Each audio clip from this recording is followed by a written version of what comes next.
Peggy 7.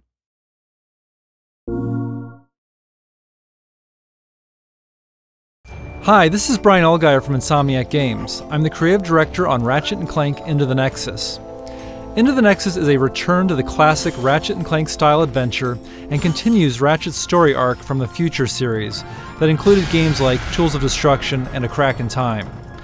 Here's some footage from close to the beginning of the game. Ratchet and Clank have stowed away on an enemy ship and landed on planet Uruk, where they are in search of escaped convict Vendra Prague and her brother Neftin. Planet Uruk is considered to be in a haunted sector of the galaxy and was abandoned long ago. It's also the perfect place for Vendra and Neftin's operations. One of the big focuses for Into the Nexus is gravity.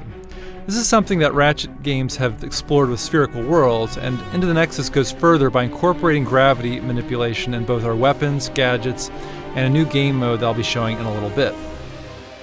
Here Ratchet is using a gadget called the Grav Tether that allows him to create these gravity beams between targets.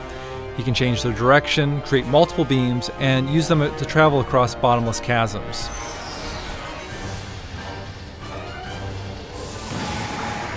Like the earlier Ratchet and Clank games, this level has a hub area with branching paths. On the left path, Ratchet encounters some blade balls, which is a perfect situation for the Winterizer. This weapon delivers holiday cheer by firing out a string of snowflakes, holiday tunes, and an Arctic blast that transforms enemies into snowmen. So now Ratchet is traveling further into an enemy outpost using his grav boots. Some might recall this enemy faction called Thugs for Less that were featured in Going Commando, the second Ratchet and Clank game on the PS2. What do we get to kill some? Stay frosty, Thugs. The enemy could be anywhere. Alright, so these guys are just asking for it. So you can see these enemies have turned into their own unique version of snowmen. You can try the Winterizer on different enemies and each time get a different result. The weapon upgrades and will later drop holiday presents that give out health and ammo. In terms of gravity-based weapons, we have the Vortex Grenade, where you can fire out a vortex that sucks multiple enemies into the air, allowing Ratchet to pick them off or focus on other enemies. The Vortex Grenade is great for crowd control, and it upgrades to fire out multiple vortices. Into the Nexus has a spookier quality than past Ratchet games, and a weapon that shows off that quality is the Nightmare Box. Ratchet can toss this box out and it opens to unleash a hideous creature that scares enemies. You never know what creature will pop out. There are skeletons, horned demons, giant eyeballs, and of course scary clowns. The Nightmare Box is a great distraction weapon and will later upgrade to attack enemies.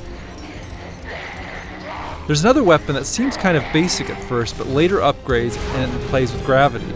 The Temporal Repulsor is a great shotgun type weapon that knocks enemies back, but when it upgrades, it knocks them up into the air, putting them in a temporary stasis mode, allowing Ratchet to shoot them again to deliver a 1-2 punch and take them out of the action. As Ratchet takes out more thugs, Vendra becomes wise to him, getting closer to her, and starts a one-on-one dialogue. This kind of villain-hero relationship has been very important in past games like Tools of Destruction and A Crack in Time, where we've had villains who had a connection to Ratchet or his past. In Nexus, Vendra is searching for her own kind, and this of course is in line with what Ratchet has been pursuing in past games where he's been trying to find his race, the Lombaxes. Vendra compares her quest with Ratchet's and believes the two of them are very much alike.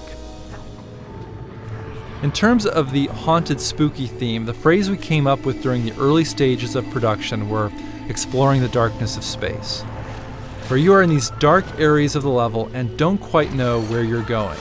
In this section, we have these ghostly anomalies that have given this sector its haunted label. Ratchet and Clank later learn that these ghosts are creatures called Nethers who have escaped from another dimension. Clank gets an upgrade where he can travel into Nexus points that take him into the Nether dimension where he has full control of gravity. Clank can fall up, down, left and right, and manipulate gravity to move objects around and solve little action puzzles. Clank's goal is to lead another creature back to the Nexus point and bring him into the normal dimension where it becomes unstable and destroys a barrier that blocks Ratchet's path. So there's a slice of Ratchet and Clank Into the Nexus. We're very excited about creating this classic Ratchet and Clank story-driven adventure. It'll be available for disc and download this holiday season.